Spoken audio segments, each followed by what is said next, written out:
local, now. The news starts right now with breaking news. A tornado caught on camera, leaving a trail of damage along the coast of Chatham County. The good news tonight, no injuries have been reported. The twister was spotted this afternoon on Oatland and Whitmarsh Islands, just east of Savannah. The damage, as you can see, captured by a drone, is widespread. Tonight, we continue to follow that damage in Chatham County. Here's a look at just some of it. Formed over the Whitmarsh Island area around 4 o'clock. You see it off in the distance here. We have a tornado on Whitmarsh Island. Another angle shows the massive storm moving over Highway 80. On the ground, the storm's strength is evident. Trees are uprooted. Some snapped power poles, others crushed homes.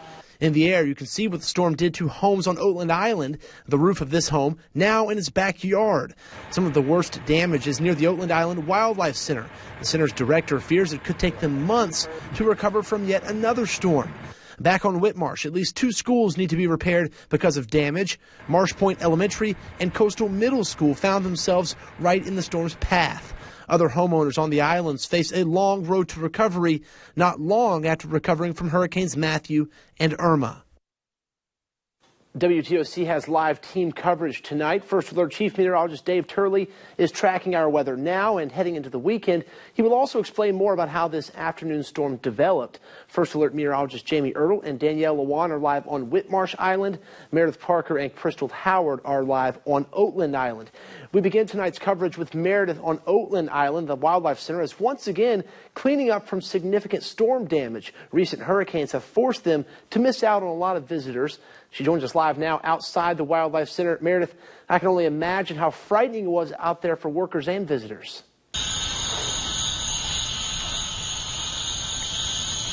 Right. I mean, can you imagine getting stuck in the woods, not knowing where to go during a likely tornado? Well, I spoke to 6 friends out of 25 people that were trapped inside the Oatland Island Wildlife Center during this storm, and they told me how frightening it was, and also it was almost like a movie to them, like the Jurassic Park movies. And after hearing their story, I believe them. Take a listen. Being trapped in there, really, it was just extreme fear just launching in. 6 friends from London, Kentucky came to Tybee for a beach trip. Today was their last day, and Oatland Island Wildlife Center was their last stop before heading home. Until this. It just started like drizzling and raining, and then all of a sudden Spanish moss started hitting me in the face. At first, they braced the light rain to try to finish the wolf exhibit, but quickly found themselves in a dangerous situation. Out of nowhere, it started just raining sideways, and we just took off flying. I mean, we thought that it was just a hard rain and we would be fine, we'd just get wet, but tree limbs started hitting us in the face, branches, twigs, everything was just spinning around us. They were running for safety, but as tourists, they didn't exactly know where that was. All freaking out, and I think that was the main high point that we were like, okay, we've got to do something, we've got to find somewhere to go. We've got to get out of here. We got to do something. But to get to that, we were climbing trees, ducking trees. We went through the marsh. Knee-deep water at points. It was a lot was going on in that time, and you don't really get to really process what's going on until you're through it. 21 Oatland Island Wildlife Center employees were there rescuing visitors and taking care of them until help arrived. But thankfully, we're very, very close-knit of friends. We're more like family than anything. I guess fight or flight took over, and we took care of one another, used our best instincts, and got to safety, and then thank goodness the employees found us. And even after the 6 found their way inside the Welcome Center, all visitors and staff had to wait over 3 hours for emergency response crews to clear close to 40 trees, blocking the entrance driveway.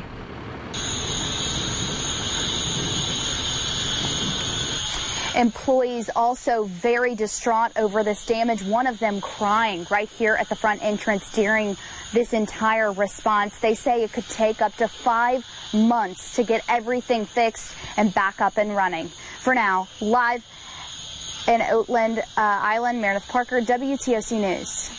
Thanks for that, Meredith. A lot of people were home when the storm hit this afternoon. Meteorologist Jamie Ertel has been out in the WTOC First Alert Storm Chaser all evening and all night, checking out the damage and talking to residents. Jamie joins us live now from a neighborhood just off U.S. Highway 80 on Whitmarsh Island. Jamie, people obviously shaken up tonight. Right. It was a lot of nervous laughter when we arrived off Kim Drive. There's Wilma, there's Perry, there's all these streets back here. And from Highway 80, it leads all the way back to the marsh, and the damage was apparent. Now, it was trying to navigate the storm chaser through the closed streets because of the power lines down, and you can actually see power crews still working out here. So they've roped off some of the streets with this crime scene tape, but some of the tape is now gone, and they are steadily trying to clear the roadways of power lines. Now take a look at some video of a house that we actually went inside of. This family, the Harringtons, they've been on Whitmarsh for years, almost 30 years now, and the tree that was not taken out by Matthew, that they decided to leave because they had so many beautiful oak trees up, it came through their house, and you can see that damage. The tree came down through the living room, and some of the limbs came down in the bedroom. Where do you go? You go to your bathroom. She had to scoop up her dog, and she had to grab her iPad and just quickly move into the safe space that she thought was safe, but she had to move out of the bedroom, so that was scary for her. This is what her son had to say when he got the word that his mom's house was hit. You know, it's one of those things, you know, you don't really process until you see it, and to see the whole neighborhood the way it is with tractors and everything clearing the roads, it's surreal when you actually see it. But after Hurricane Matthew, everything just kind of just fits into place. This is all minor after Hurricane Matthew, so we're ready at all times.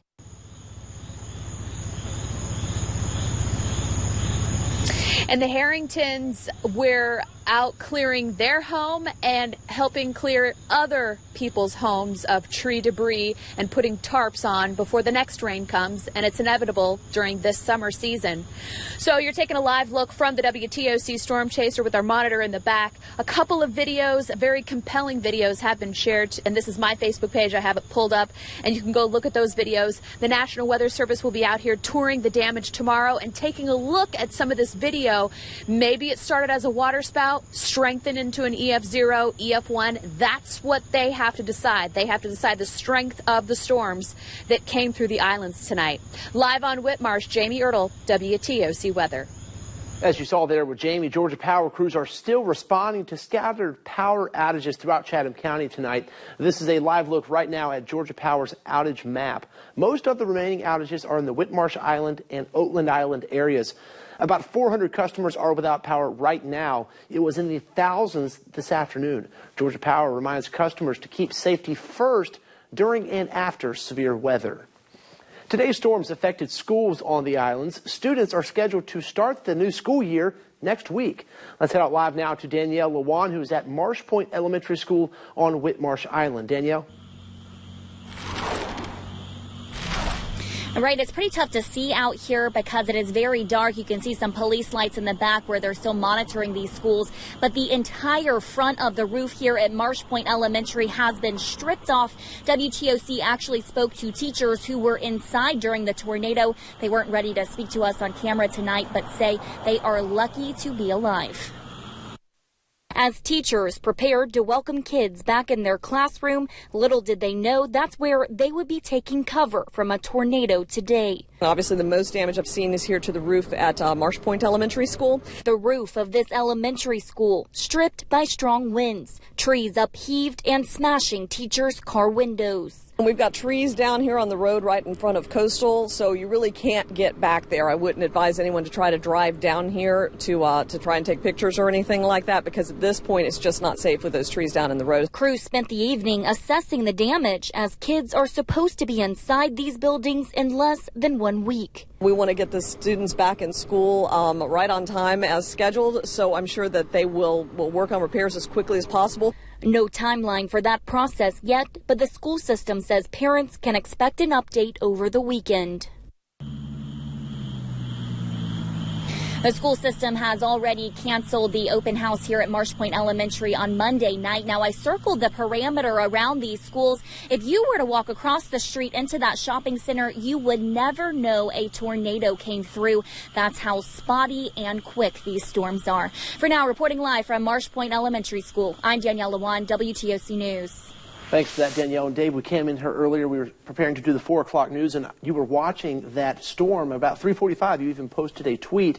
It was very quickly developing, and it was gone very quickly. So talk about the development and why it wasn't a warned system. Well, a lot of times the situation that we're looking at, you think the atmosphere is right, and we can usually say, hey, it looks like we might get some tornadoes in here, and the Storm Prediction Center will put out their risk for tornadic activity. We weren't expecting anything tornadic in here, but occasionally when you get all these thunderstorms developing, they all produce an outflow. Downburst of winds hit the ground and spreads out. Whenever these outflows kind of collide, they're all coming from different directions. Those winds collide, they can form an updraft, and you can have a little bit of rotation there. And I think that's what exactly happened out here. Very powerful rotation. They can, yeah, you can get that out there, and it's usually very brief. And that's what happened out here, was a very brief, tight rotation, which kind of started just near the Oatland Island area here, which we were watching. You mentioned the tweet we put out about 3:45. So that's what we are watching over in that area.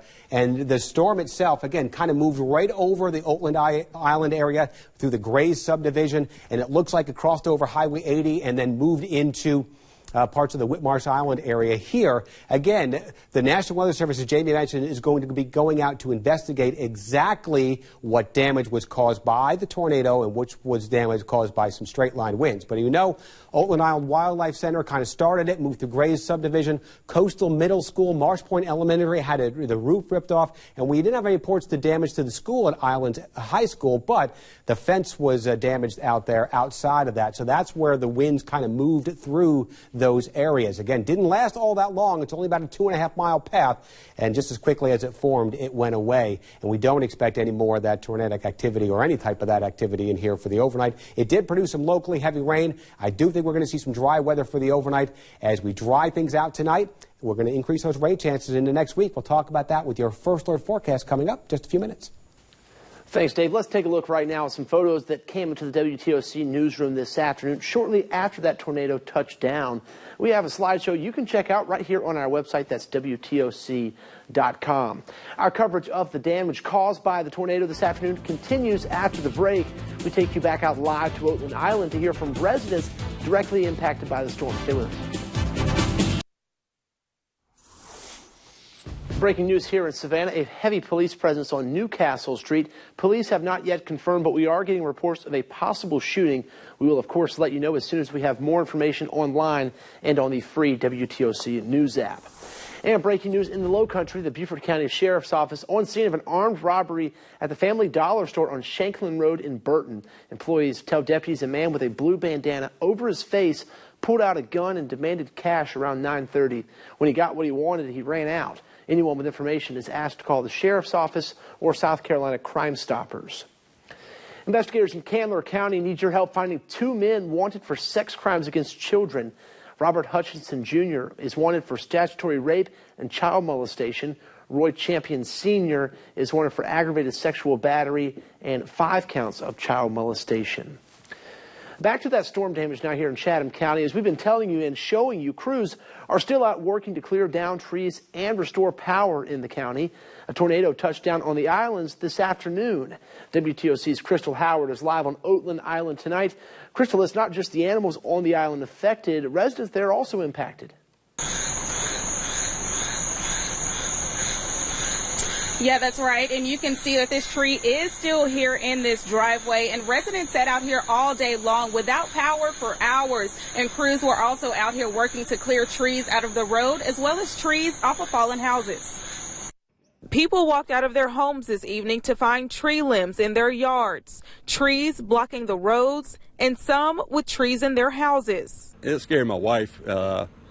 I just never heard anything like it. The Gaudrys have lived here on Oatland Island for a couple of decades and say they've weathered the storms before. But never had damage until today.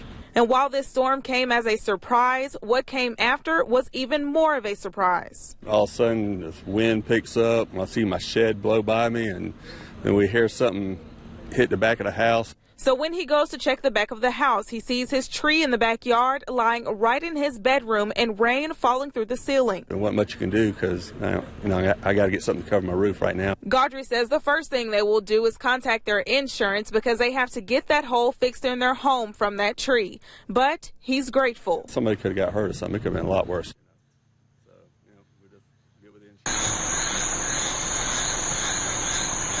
Yeah, and the county will be working on this cleanup for the next few days. And as for residents, they'll have to figure out what's next for them, as well as the damage done to their homes. Reporting live, Crystal Howard, WTOC News.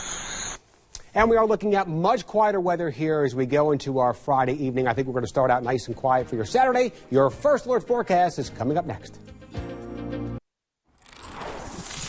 Time now 11:23. Welcome back to the news. Taking a look at some of the drone video we captured of the storm damage right over Oatland Island. It looked like you see the roof of that house ripped right off, and there's some damage to the other looks like homes. You see another roof ripped off over there, and a lot of that damage reported over in the Oatland Island heading down towards the Whitmarsh Island area.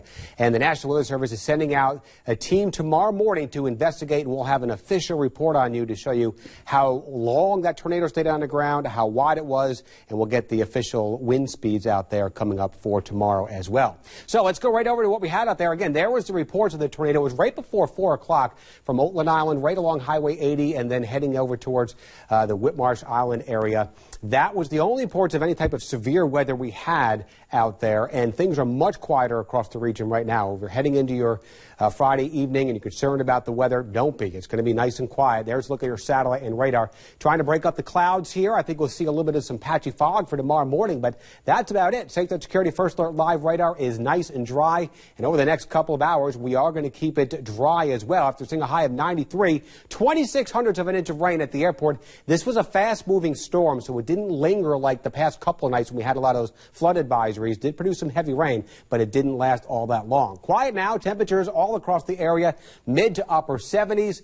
And again, as we go through the next couple of hours, we'll keep it nice and dry. Temps aren't going to fall that much more from where they are now. A lot of mid-70s when you wake up tomorrow morning. Could see some low 70s inland, but that's very typical for this time of the year. Check out the highs. We're back in the low 90s, maybe some mid-90s out there tomorrow afternoon. Even the beaches top out into the upper 80s. If you're getting out for that yard work, try to get it done early, as it'll be the coolest time of the day. And with those temperatures generally warming back in the low to mid-80s by that 10 o'clock hour, so your impact level a low 1. Taking you hour by hour with our RPM computer model, keeping it dry tomorrow, see quiet through noontime. Notice only a slight chance for a few scattered showers popping up tomorrow. We don't expect any severe weather. If you do have your First Alert weather app, if we do have any of those thunderstorms trying to reach severe limits, you can get a warning right there on that weather app. And anything that develops tomorrow should wind down quickly after sunset. We do pick up a little bit better chance for that afternoon shower and storm coming up for your Sunday. Rain chance at 50%. With temperatures in the lower 90s. And then you'll notice as we go into next week, look at the rain chances starting to increase. 60% Monday into Tuesday, even into Wednesday. And we'll keep it at about 50% for Thursday and Friday. And with the better rain chances, that comes with more clouds. And that will mean slightly cooler temperatures. We might not get out of the 80s coming up here by the middle and end of next week. The Bananas have gone all Yankee Clipper on Savannah. The team reached a DiMaggio Friday night, selling out their 56th consecutive game. Even more important, the Bananas trying to earn their 9th straight win, hosting the Blowfish. Down 1-0 in the first, but they'll tie it on the wild pitch here. Cole Parks touches home for the Bananas. It's 1-1. Same score in the 5th. Heads up, Chandler Jenkins nearly decapitates Austin Temple with that RBI single. The Blowfish go up 2-1. It was 3-1 after 6, and that was plenty of breathing room for Brett Falk, who was dealing. Gets Connor Baszler looking on the outside corner there. 8 2/3 innings of one-hit ball for Falk. The Blowfish win this one 3-1. Same two tomorrow night, this time in Lexington. After several seasons fighting for a playoff spot, the Savannah Country Day Hornets finally broke through last fall. Now Dennis Coyle's bunch are out to make 2018 even better. 1, 2, 3. Go. The Savannah Country Day Hornets are back to work and back to build on the program's best season in quite some time. The kids now understand it's not just coach talk. It is possible for us to compete with the best teams in the state of Georgia. And our kids have bought into that. They believe that. Country Day went 10-3 last fall, reaching the state quarterfinals for the first time since 2005. Success like that has the green and gold confident entering 2018. Ready to play anybody. We're feeling kind of like if we go out and play solid football and do what we have to do, then we're gonna succeed. This team will have to do it without some key contributors, including the school's all-time leading rusher, Adam Bick. But head coach Dennis Coyle likes the young core he has on offense and believes his defense, led by ends Andre Miller and Clay Deagle, will cause problems for opponents. Defense was one of our strengths last year, and I just think up front we're going to be a very physical football team. The Hornets know last season's success won't necessarily mean more wins this fall, but they say they're ready to prove 2017 was no outlier. Overall, I feel like we're more prepared than we were at the start of the season last year, so definitely optimistic for this coming season. The Hornets open the 2018 campaign August 24th when they host Stratford Academy. Country Day will seek their first region title since 1980. Welcome back, Dave. A very active afternoon, to say the least, here in Savannah. What can we expect the rest of the weekend? Thankfully, much quieter weather here. We're going to keep things nice and dry for the overnight. We'll start out your Saturday nice and quiet, and we have a slight chance for an afternoon storm tomorrow. Looks like a pretty good beach day coming up, off highs close to